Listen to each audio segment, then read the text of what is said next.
Estimados alumnos y alumnas de segundo de bachillerato de la Junta de Andalucía,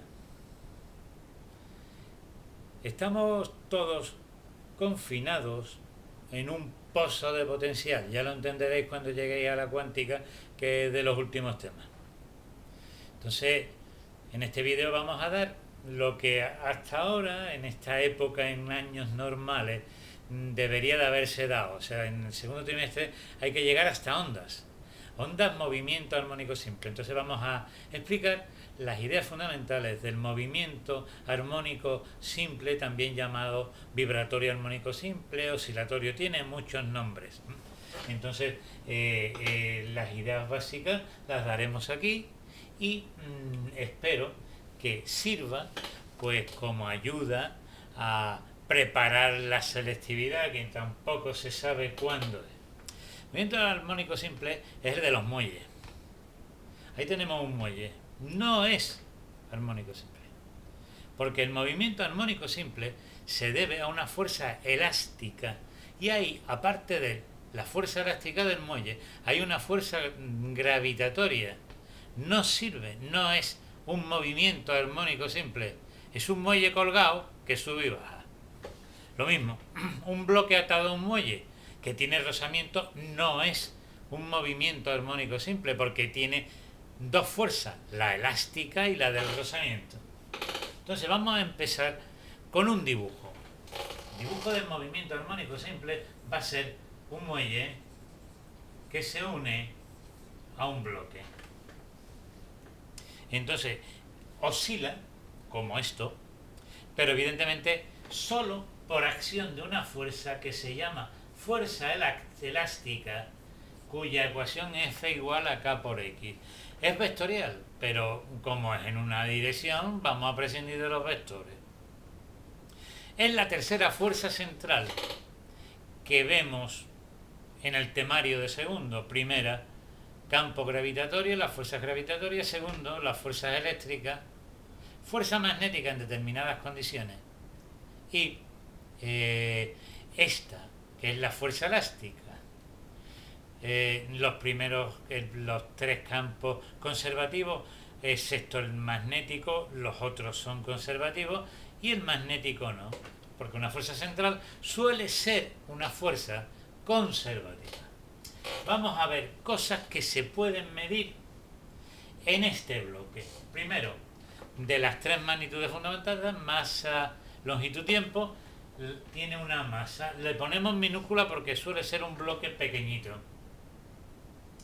Luego tiene una distancia, que es lo que se estira el muelle, llamada elongación. Una distancia máxima para que el muelle no se rompa. Si se rompe, se acabó. Se acabó el problema, se acabó el tema, que se llama amplitud, con A. El fabricante de muelle, para decir si es duro o blando, utiliza un valor de una constante a la que llama constante elástica. Y en cuanto a cronómetros o tiempo, hemos visto ya la masa, la longitud. Con respecto al tiempo tenemos el periodo, cuya símbolo es T, y la frecuencia. Periodo es el tiempo que se tarda en una oscilación. Hay que tener en cuenta que esto es un movimiento periódico, y como es un movimiento periódico tiene un periodo. Entonces, pues el periodo se mide en segundos, el tiempo en que las cosas tardan en repetirse.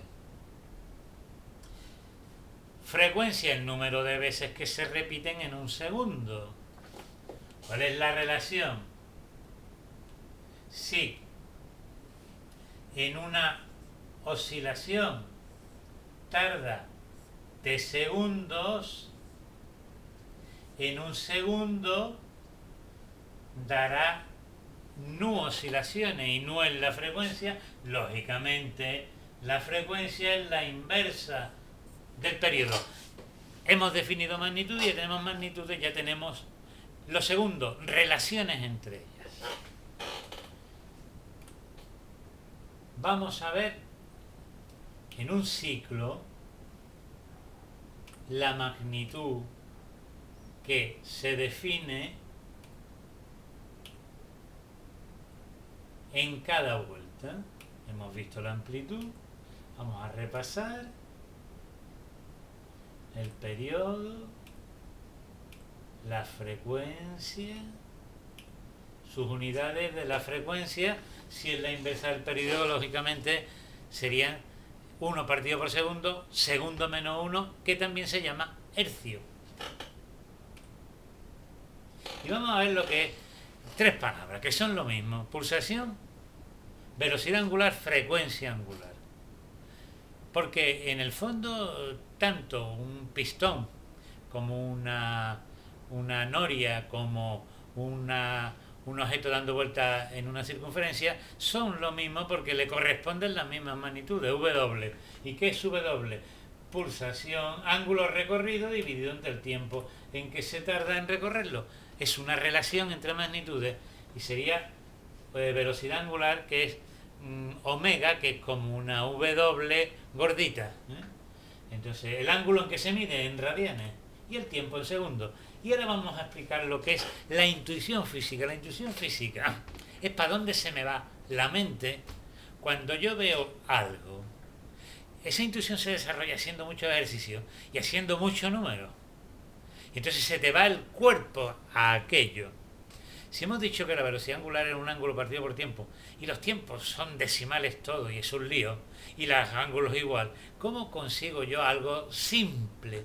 ¿Cómo la mente se me va a lo simple? Fácil. Voy a coger un ángulo súper famoso, 2pi, y un tiempo famoso, periodo, y voy a decir que la velocidad angular es 2pi partido por periodo. A eso como se llega por intuición, y esa intuición se desarrolla. Sigamos, que en la fase, el ángulo. Si yo cuando me empiezo a dar vuelta me he despistado y he llegado tarde, tengo una fase inicial, un ángulo inicial. ¿Por qué? Porque tendría que haber salido de cero y no he salido de cero. Si sigo dando vueltas, cada ángulo que voy recorriendo se llama fase. La diferencia entre la fase y la fase inicial sería el desfase. El desfase se debe a que yo empecé mal o a dos movimientos vibratorios armónicos simples que van retrasados uno respecto a otro y se dice que están desfasados. Ambos tienen un desfase. Hay que procurar que las cosas en la vida estén fasadas y no desfasadas, porque si no habrá choques siempre y problemas. Bien, el ángulo por tanto es, despejando de antes, la velocidad angular por el tiempo, y la velocidad angular también 2pi partido por frecuencia, es decir, W es igual a 2pi partido por periodo, ángulo entre tiempo, que como el periodo es la inversa de la frecuencia es la inversa del periodo, es 2pi por frecuencia. La fase inicial es que hemos tenido una falta de puntualidad.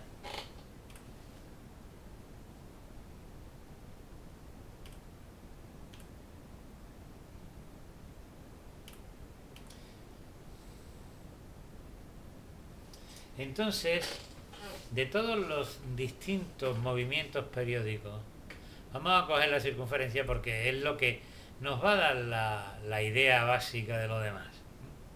Vamos a ver, en la primera evaluación usamos funciones lineales, la x, la ecuación de primer grado, x cuadrado, 1 partido por r cuadrado. Esa es la matemática que hemos usado. Ahora vamos a usar otra matemática donde las funciones básicas son el seno y el coseno, son funciones periódicas, se llaman funciones armónicas y hay que conocerlas bien hasta el final. Como todo en la vida, hay que estudiar la letra pequeña. Como me falta un pequeño detalle, voy a tener un pequeño fracaso. Entonces, ¿qué es el movimiento vibratorio? La proyección de un movimiento circular sobre un eje. Ahí tenemos un vector que se llama radiovector, que se llama vector fasor, que se llama vector rotatorio. Yo tengo aquí una cosa dando vueltas, la proyecto con un foco y aquí tengo la sombra que sube y baja conforme esto se mueve. Y al mismo tiempo, si lo proyecto de aquí, tengo la sombra que se mueve entre dos puntos, uno máximo y otro mínimo, y se repite periódicamente. Ahí la tenemos que se va repitiendo. Entonces, vamos a ver una cosa básica que son cuando los valores de los ángulos. Entonces, y valores de tiempo también saldrán. Vamos a ver cuando salimos, bien salidos, sin retrasarnos, estamos en 0 grados. 0 grados es lo mismo que 0 radianes. Y ahora vamos a coger porciones de queso en porciones. Una porción de queso son 30 grados.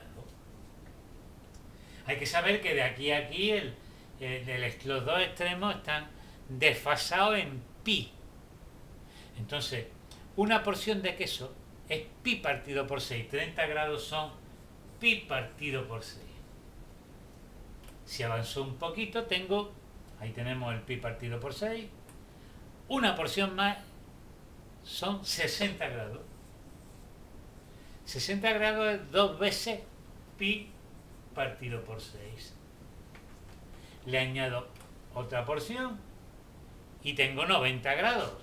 90 grados son 3 porciones. 3 pi partido por 6. Le añado otra porción de queso y tendría 90 grados, 3 pi partido por 6, que simplificado me da pi partido por 2, que es el conocido 90 grados, más otra porción. La siguiente porción es 90 y 30, 120, que es 4 pi partido por 6, y ya voy viendo por dónde va esto.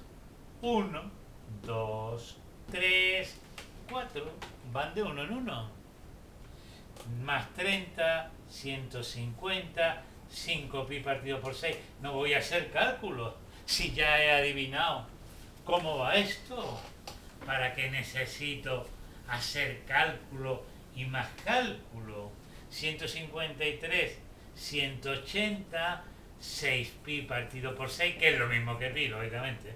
O sea, de una porción más, 30 más, 210, 7 pi partido por 6, y vamos de uno en uno, y vamos sacando más 30, 240, 8 pi partido por 6. Se podrían simplificar, que cada uno se encargue. El siguiente sería más 30, 270, 9 pi partido por 6, simplificado, 3 pi partido por 2. Después de 270 serían 310 pi partido por 6. Después 330, y 330 serían 11 pi partido por 6. Y el último ya 360, que 360 serían 12 pi partido por 6, obviamente 12 entre 6 es igual a 2, que es 2 pi. Ahí tenemos toda la colección de ángulos que hay que dominar y que tiene que ser un automatismo más de nuestra mente cuando tratemos los temas desde aquí en adelante. O sea, ese automatismo tiene que salir automático. Vamos a ver la ecuación del movimiento vibratorio armónico simple, que hemos dicho que es la proyección. Entonces vamos a proyectar, es muy sencillo. Cogemos y pintamos una circunferencia, cogemos una bombilla y alumbramos. Entonces, al alumbrar tenemos desde arriba el radiovector. Esto sería la amplitud. ¿Por qué? Porque si la abato, la amplitud sería la máxima distancia. Esto sería el ángulo. Y esto de aquí sería la proyección de la amplitud y del radio sobre el eje X. Vamos a ver, aquí hay una cosa que es esto en un triángulo que me suena a cateto contiguo. Cateto contiguo, mesena, coseno. Pues cojo y digo, oye, vamos a poner la fórmula del coseno del ángulo. cateto contiguo, que es la x partido por hipotenusa, que es la A, pues ya he sacado la fórmula. X es igual a K coseno del ángulo. Pero el ángulo que tenemos, sacado de la fórmula de la velocidad angular, el ángulo que tenemos es x es igual a coseno de WT. Pero si somos impuntuales y estamos desfasados, se me convierte en a coseno de omega t más el ángulo inicial o fase inicial. Atención, porque todo este bloque del paréntesis omega t más ángulo sub cero es lo que antes hemos llamado fase. Entonces, ¿qué es? Aquí tenemos las ecuaciones. Esta es la fase. Esta también es la fase, pero es la fase de alguien que no está desfasado. La gente que está desfasada pues tiene una fase inicial y sobre todo si hay dos movimientos vibratorios armónicos siempre desfasados, pues tienen un desfase. Saber que si la proyección hubiera sido sobre el eje Y, hubiera sido todo igual excepto con el coseno. Y vamos a ver las magnitudes que se repiten. La velocidad, la aceleración. Entonces la velocidad es igual hemos quedado que el x es igual a por coseno de omega t más ángulo inicial. Pero la velocidad sería la derivada. Luego la velocidad derivo todo que son variables. Entonces esto, la derivada de una constante cero, y me quedaría a omega por el seno, porque la derivada del coseno es el seno de omega t más ángulo inicial. Atención porque es negativo, puesto que la derivada del coseno es igual al seno, al menos seno. Volviendo a derivar me da la aceleración y me quedaría el signo A y un omega cuadrado y otra vez el coseno de omega t más ángulo sub cero. Pero aquí la A y la X se parecen un montón y se diferencia solo en omega cuadrado. La aceleración es igual a menos omega cuadrado por X. Aquí tenemos la aceleración de un movimiento. La fuerza, lógicamente, es igual a la masa por la aceleración. Luego la fuerza que antes era menos K por X, ahora es M por A, de donde la fuerza es igual a M por V cuadrado X con signo negativo. Entonces, como esto además es igual a K por X, deducimos que como lo común a las dos ecuaciones es que la K es igual, menos K por X era la fuerza, los dos menos K se parece a esto, por lo tanto K es igual a M omega cuadrado, de donde omega cuadrado es igual a K partido por M, de donde omega es igual a raíz de K partido por M. Depende, la velocidad angular depende de la marca del muelle, de la constante, y de la masa que engancho en el muelle. Es decir, y una vez que ya tengo una masa en el muelle y una constante de fábrica, ya la oscilación tiene siempre la misma velocidad angular, la misma frecuencia, el mismo periodo. Energía. Pues la energía, hemos visto que esto es un campo conservativo, no vamos a pararnos, que será un ejercicio. Campos conservativos conservan la energía. Entonces, la energía de un campo conservativo tiene energía potencial que depende del punto y no depende de cómo vaya yo de un punto a otro. La expresión es energía potencial es igual a un medio de K por X cuadrado. Por supuesto, la energía cinética es la de siempre, un medio de mv cuadrado, y la energía total sin campos conservativos no tiene fuerzas disipativas que me produzcan calor y me estropeen todo porque se me escurre la energía. Pues resulta que la energía total es igual a un medio de K por X cuadrado más un medio de M por V cuadrado. Esa sería la energía total. La demostración de ambas, pienso que en esta